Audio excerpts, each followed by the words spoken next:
Good morning students. आज का जो हमारा टॉपिक रहने वाला है वो केमिकल रिएक्शन को हम किस प्रकार से और इन्फॉर्मेटिव बनाना है। इन्फॉर्मेटिव का मतलब हमें उसके बारे में ये पता होना चाहिए कि भाई वो फिजिकल स्टेट में कैसा है। फिजिकल स्टेट का मतलब क्या है कि वो सॉलिड है, लिक्विड है, गैस है। ठीक है, हमने किस प्रकार का रिएक्टेंट यूज किया, सॉलिड फॉर्म में लिया, लिक्विड फॉर्म में लिया, गैसियस फॉर्म में लिया, और जो हमें प्रोडक्ट मिला है उसकी स्टेट क्या है, वो किस प्रकार से हमें प्रोडक्ट मिला है। सेकंड है कि हमने जो रिएक्शन करवाई है, जो रिएक्शन अक्कर्स हुई है, उसके अंदर हमें हीट इवोल्व हुई है या हीट एब्जॉर्ब हुई है। ठीक है, कि प्रोडक्ट साइड में हीट निकली है या हीट एब्जॉर्ब हुई है, जिसको हमने रिएक्टेंट साइड में हम उसको लिखते हैं। ठीक है, थर्ड जो कंडीशंस हैं जो हम उस पर लिखते हैं, एरो पे लिखते हैं, जिसमें हम जिसको हम उस एरो को बोलते हैं मिक्स बनता है, उस पे लिखते हैं कि भाई कितना टेम्परेचर पे कोई रिएक्शन हुई है या कितने प्रेशर पे कोई रिएक्शन हुई है या किस कंडीशन पे कोई रिएक्शन हुई है। इसको हम इस प्रकार से बोल सकते हैं, किस कंडीशन पे कोई रिएक्शन हुई है या हमने किस कैटलिस्ट का यूज़ किया है, वो भी किसी रिएक्शन में हमें बताना होता है। वो भी हमें इन्फॉर्मेशन देता है। क्यों बताना होता है कि आप इस रिएक्शन को करवाना चाहते हो, ठीक है, अपनी लैब के अंदर करवाना चाहते हो। ठीक है, तो उस सब चीज़ों के बारे में उसके बारे में लिखा होगा तो उसको क्या होगा, समझना क्या रहेगा, इजी रहेगा कि भाई उसको प्रोसीड करना भी क्या रहेगा, इजी रहेगा। सब चीज़ों के बारे में इंफॉर्मेशन एक केमिकल रिएक्शन देती है। जो फर्स्ट जो पॉइंट है, by indicating the physical state of the reactant and the product. जब जिंक को हम किस फॉर्म में ले रहे हैं, सॉलिड फॉर्म में लेते हैं। जिंक सॉलिड फॉर्म का मतलब है कि भाई जिंक को हम ग्रैनुअल्स के रूप में लेते हैं, मतलब बारीक बारीक कटे हुए टुकड़े होते हैं सॉलिड के। ठीक है, उसको जब हम जिंक ग्रैनुअल्स को जब हम जिसको H2SO4 के साथ रिएक्ट करवाते हैं, और H2SO4 क्या लेते हैं हम, एक्वस फॉर्म में लेते हैं। एक्वस का मतलब क्या है कि भी हम H2SO4 के अंदर वाटर को ऐड करते हैं। किसको ऐड करते हैं, वाटर को ऐड करते हैं, तो वो क्या बन जाता है, आपके पास एक्वस सॉल्यूशन बन जाता है। ये वाटर एज ए सॉल्वेंट के रूप में काम करेगा।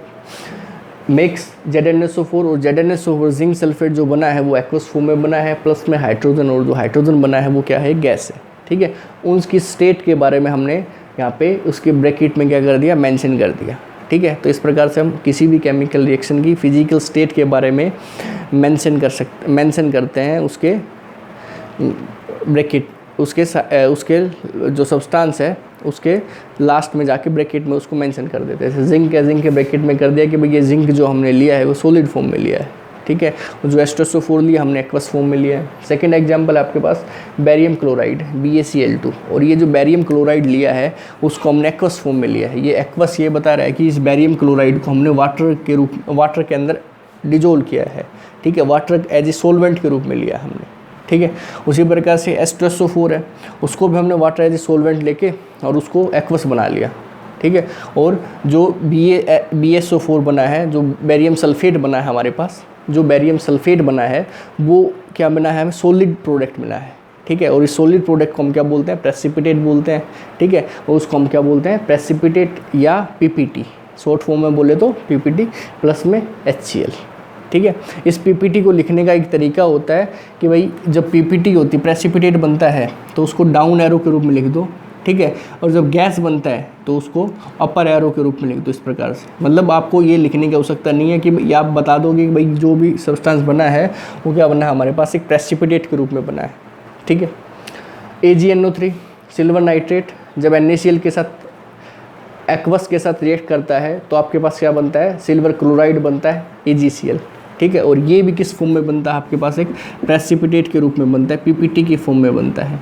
और PPT के फॉर्म में बनता है तो इसको हम किस प्रकार से लिखेंगे, डाउन एरो के रूप में लिखेंगे, प्रेसिपिटेट के रूप में बनता है। और जो प्रेसिपिटेट होते हैं वो किस फॉर्म में होते हैं, आपको पता है, सॉलिड फॉर्म में होते हैं, तो इसकी ब्रैकेट में लिख दिया सॉलिड लिख दिया। आप PPT ना लिख के इसको इस प्रकार से लिख सकते हो कि AgCl हो गया। ठीक है, और सॉलिड, इसको सॉलिड और यहाँ पे इसको एक डाउन एरो कर दो बस। ठीक है, इसका मतलब क्या है कि भाई जो क्लोराइड बना है हमारे पास, जो सिल्वर क्लोराइड बना है AgCl बना है, वो किस फॉर्म में बना, आपके पास एक प्रेसिपिटेट फॉर्म में बना है। ठीक है, कॉपर प्लस में HNO3 कंसनट्रेटेड कॉपर नाइट्रेट। ठीक है, और ये वाला क्या बना है आपके पास 2NO2 2NO2। ठीक है, नाइट्रोजन डाइऑक्साइड प्लस में वाटर, ये आपके पास प्रोडक्ट बना है। ठीक है। ये जो आपके पास एक्वस है और कंसनट्रेटेड है, आपकी बार जो हमने HNO3 लिया है, ये क्या लिया है, कंसनट्रेटेड लिया है। दो चीज़ें होती हैं, एक डाइल्यूट होता है, कंसनट्रेटेड होता है, दोनों एक दूसरे से रिलेटेड हैं। एक्वस का मतलब, एक्वा का मतलब होता है वाटर की, जिसमें हम वाटर को एज ए सोलवेंट के रूप में काम करते हैं, ठीक है। और एक होता है आपके पास कंसनट्रेटेड और एक होता है डाइल्यूट होता है।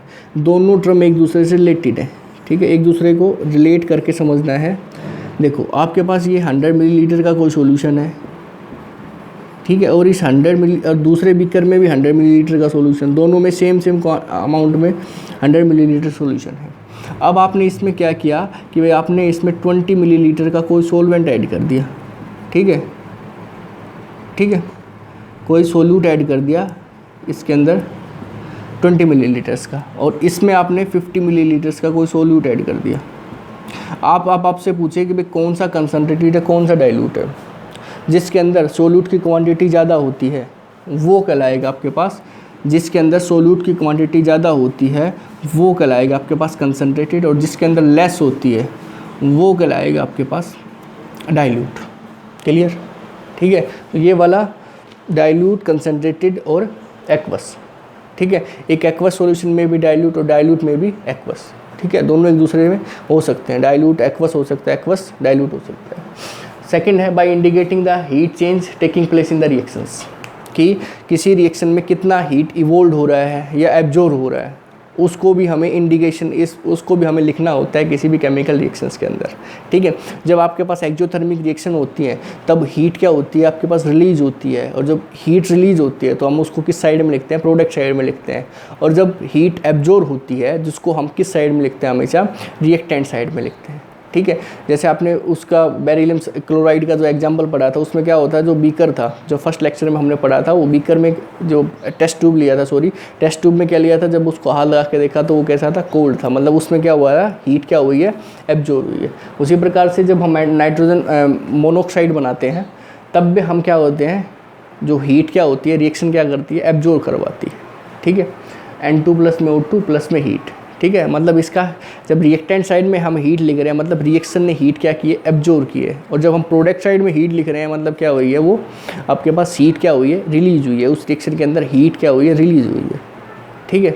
तो ये इन्फॉर्मेशन देती है कोई भी केमिकल रिएक्शंस। और जब हीट रिलीज होती है या इवोल्व होती है तो वो एक्सोथर्मिक प्रोसेस होता है या एक्सोथर्मिक रिएक्शंस बोलते हैं। और जब आपके पास हीट एब्जॉर्ब होती है तो उसको बोलते हैं एंडोथर्मिक बोलते हैं। जब डाइजेशन सिस्टम होता है, डाइजेशन प्रोसेस होता है, ग्लूकोज होता है आपके शरीर के अंदर, वो ऑक्सीजन के साथ रिएक्ट करता है, CO2+ में वाटर बनाता है, प्लस में क्या देता है, आपको एनर्जी देता है, ठीक है। और आप उसको क्या लिखते हो, आप इसको हीट भी लिख सकते हो, आप हीट यहाँ पे क्या लिख सकते हो, एनर्जी लिख सकते हो, हीट एनर्जी लिख सकते हो, ठीक है। कोई एक टर्म यूज़ कर सकते हो, आप हीट बोल दो, हीट एनर्जी बोल दो या एनर्जी बोल दो, कोई एक चीज़ लिख सकते हो, ठीक है। तो ये कैसा है कि भाई उस रिएक्शन के अंदर हीट एब्जॉर्ब हुई है, इवोल्व हुई है, ठीक है, क्या हुई है उसके बारे में इंफॉर्मेशन देना होता है किसी भी केमिकल रिएक्शन में, ठीक है। थर्ड है आपके पास by indicating the condition at which the reaction take place, कि कौन सी कंडीशंस है जिस पे कोई रिएक्शन क्या हो रही है, अक्कर्स हो रही है। कंडीशंस का मतलब क्या है, कंडीशंस का मतलब है कि जो हमने रिएक्शन करवाई है उस पे हमने कितना टेम्परेचर लिया है, ठीक है, या कितना प्रेशर लिया है, या कोई कैटलिस्ट का यूज़ तो नहीं किया है कि उस रिएक्शन में कोई एक्स्ट्रा कोई सब्सटेंस यूज़ किया हो जिसकी वजह से वो रिएक्शन क्या हो रही है, फास्ट हो रही है, ठीक है। तो सबसे पहले डेफिनेशन पता होनी चाहिए कैटलिस्ट की। कैटलिस्ट क्या होता है, catalyst a substance which increase the speed of A reaction without being consuming during the reactions and recovered chemically unchanged at the end of the reactions. एक कैटलिस्ट ऐसा सब्सटेंस होता है जो किसी भी केमिकल रिएक्शन की स्पीड को क्या करता है, इंक्रीज करता है, ठीक है, और अपने आप को उस रिएक्शन के अंदर क्या नहीं करता है, कंज्यूम नहीं करता है, लास्ट में वो कैटलिस्ट क्या करता है, बचता है। जैसे फेमस एग्जांपल आपके पास क्लोरोफिल वाला, जैसे फोटोसिंथेसिस होता है। फोटोसिंथेसिस का मतलब समझते हो, फोटोसिंथेसिस का मतलब क्या होता है, पौधे प्रकाश की उपस्थिति में, पौधे सूरज की प्रकाश में जब अपना भोजन बनाते हैं तो उस प्रोसेस को बोलते हैं फोटोसिंथेसिस बोलते हैं, ठीक है। The process of making food in the presence of sunlight is called photosynthesis. जब फोटोसिंथेसिस क्या होते हैं कि भाई इन्वायरमेंट से कार्बन डाइऑक्साइड और वाटर्स के साथ रिएक्टेंट के रूप में और सनलाइट, ठीक ठीक है। सनलाइट ने किसका काम किया, कैटलिस्ट का काम किया, ठीक है। और इसके लिए कंडीशन क्या है कि भाई क्लोरोफिल होना चाहिए, क्या होना चाहिए, क्लोरोफिल होना चाहिए कि भाई क्लोरोफिल के बिना नहीं होगी ना सनलाइट नहीं होगी तब भी नहीं होगी रिएक्शन, क्लोरोफिल नहीं होगा तब भी नहीं होगी, ठीक है। तो क्या बनाते हैं आपके पास, ग्लूकोज बनाते हैं। ग्लूकोज का मतलब क्या है, भोजन ही है, ठीक है। तो ये वाली रिएक्शन क्या है कि भाई इस पे कंडीशंस के बारे में पता होना चाहिए कि किस प्रकार से कोई कंडीशंस है, ठीक है। जैसे आपके पास जब आप क्या बनाते हो, HCl बनाते हो, जब यदि हाइड्रोजन को और क्लोरीन गैस को, हाइड्रोजन को और क्लोरीन गैस को जब आप कंबाइन करवाते हो, और उस कंबाइन करवाने के लिए हमें क्या हो सकता है, सनलाइट क्या हो सकता है, सूरज की रोशनी क्या हो सकता है। और जब सूरज की रोशनी उस पर एज ए कैटलिस्ट के रूप में काम करेगी, और कैटलिस्ट के रूप में काम कर रही है, ठीक है, तो मतलब वो क्या एक नेसेसरी चीज़ है, ठीक है। और तब आपके पास क्या बनेगा, एक HCl बनेगा, ठीक है, हाइड्रोक्लोरिक एसिड बनेगा। उसी प्रकार से कार्बन मोनोऑक्साइड जब हम क्या बनाते हैं, मीथेनॉल बनाते हैं, CH3OH बनाते हैं, तब क्या होता है, कार्बन मोनोऑक्साइड प्लस में वाटर। और इसके लिए कंडीशन क्या है, कंडीशन ये है कि भाई इस रिएक्शन को अक्कर होने के लिए, इस रिएक्शन को अक्कर होने के लिए 300 एटमॉस्फेरिक प्रेशर चाहिए, 300 डिग्री टेम्परेचर चाहिए, और ये 2 कैटलिस्ट चाहिए, ठीक है, जिंक ऑक्साइड और CrO3, ठीक है, ये 2 कैटलिस्ट चाहिए। इससे क्या बनेगा, तुम्हारे पास CH3OH बनेगा, वरना नहीं बनेगा, ठीक है। तो ये कंडीशन, इस कंडीशंस को, जो भी कंडीशन है टेम्परेचर की, प्रेशर की या कैटलिस्ट की, उसको हम किस पे लिखेंगे, एरो पे लिखेंगे, ठीक है। और यदि हम किसी रिएक्शन के अंदर हीट दे रहे हैं तो उसको किससे लिखेंगे, डेल के साइन से लिखेंगे, ठीक है। इस रिएक्शन में हम क्या लिख रहे हैं, पोटाशियम क्लोरेट को जब हम हीट देते हैं, और हीट देने के बाद हम क्या कैटलिस्ट का यूज़ करते हैं, ठीक है, MnO2 मैग्नीज डाइऑक्साइड, ठीक है। जब हीट दे के जब रिएक्शन करवाते हैं तो हमारे पास क्या बनता है, पोटाशियम क्लोराइड बनता है, और प्लस में क्या बनता है, ऑक्सीजन बनती है, ठीक है। तो इस डेल, इसको जो ये इस प्रकार से है साइन, इसको क्या बोलते हैं, डेल्टा बोलते हैं। और डेल्टा का मतलब क्या है कि हम क्या दे रहे हैं, उसको रिएक्शन को क्या दे रहे हैं, हीट दे रहे हैं, ठीक है। तो इसमें इस प्रकार का साइन आए तो मतलब क्या दे रहे हैं हम उसको, रिएक्शन में क्या दे रहे हैं, हीट दे रहे हैं, ठीक है। तो ये कंडीशंस है, किसी भी रिएक्शन को जो कंडीशन होती है उसको किस पे लिखेंगे, एरो पे लिखेंगे। उसकी स्टेट के बारे में लिखेंगे, सब्सटेंस में जो हमने लिया है रिएक्टेंट साइड में, प्रोडक्ट साइड में, या उस रिएक्शन में एक्जोथर्मिक रिएक्शन हुई है या एंडोथर्मिक रिएक्शन है, हीट इवोल्व हुई है, हीट एब्जॉर्ब हुई है। इस प्रकार से हम किसी भी रिएक्शन को लिख सकते हैं, उसको और इन्फॉर्मेटिव बना सकते हैं।